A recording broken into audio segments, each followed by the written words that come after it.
जो भी मोबाइल दिन में 10 घंटा यूज करता है वो भीख मांगेगा, और जो 15 करता है वो पागल हो जाएगा। मोबाइल यानी मौत। हमको बेवकूफ बना दिए, तुम हो बेवकूफ, तो हारना तो पक्का है। मेरी जिंदगी में एक ही चीज क्लियर है,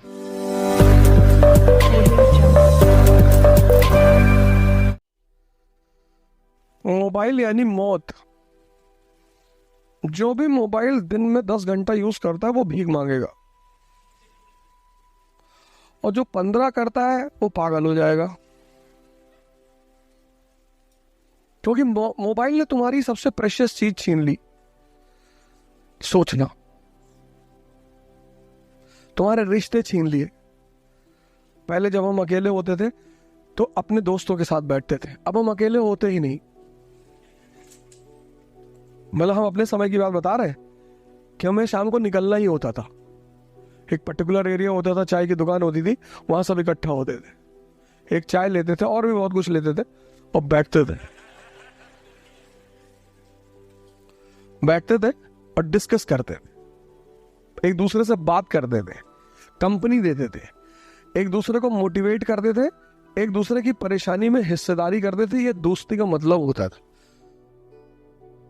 किसी के फादर एडमिट है तो उसके साथ रात भर हम भी हॉस्पिटल में रहते थे, उसको हिम्मत मिलती थी।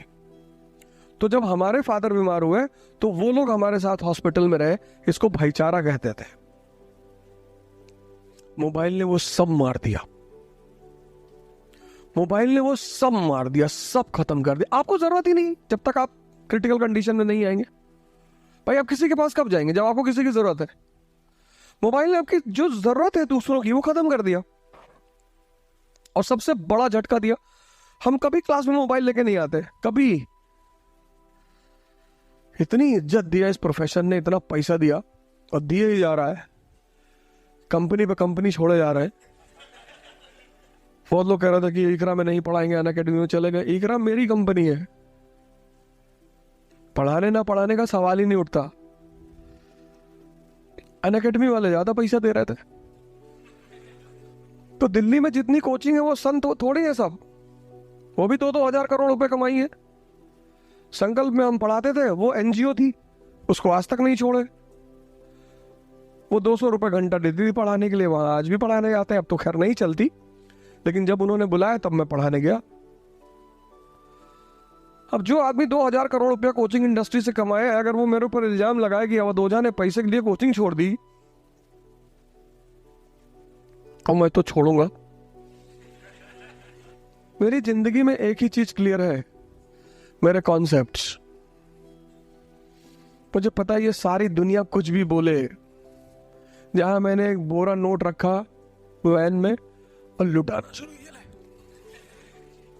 उससे परसों मुझसे पूछे करप्शन कैसे खत्म होगा? इस देश के आईएएस अधिकारी, पॉलिटिशियन बहुत करप्ट हैं। बिल्कुल नहीं करप्ट हैं। इस देश के सबसे अच्छे इस देश के अधिकारी और राजनीतिज्ञ। तो फिर करप्ट कौन है? जनता। 1,000 2,000 रुपए लेके वोट देते हो, तो जो आदमी इन्वेस्टमेंट करेगा वो अपना पैसा वापस नहीं लेगा। इन्वेस्टमेंट का मतलब क्या होता है? प्रॉफिट। फिर चिल्ला रहे हो, हमको बेवकूफ बना दिए, तुम हो बेवकूफ। जब तक इस देश का आदमी शराब और पैसे के बदले में वोट देना नहीं छोड़ेगा, तब तक इस देश में करप्शन कभी नहीं खत्म होगा। तो इस तरह से करप्शन इस देश की जनता में है, ना तो ब्यूरोक्रेसी में है और ना राजनीति में है। आप एक बार एक ऐसा आदमी चुन के देखो जिसने आपको 1 रुपया ना दिया हो, और फिर वो करप्शन करे, तो बताओ हमें। क्योंकि जो सेवा भाव से आ रहा है वो क्यों आपको पैसे देगा? जैसे हमसे कोई कहते हैं कि इलेक्शन लड़ जाओ, पहले तुम लड़ेंगे नहीं, लेकिन अगर लड़ जाए तो हारना तो पक्का है। एक चीज तो गारंटी है कि हार जाएंगे, वोट नहीं मांगेंगे।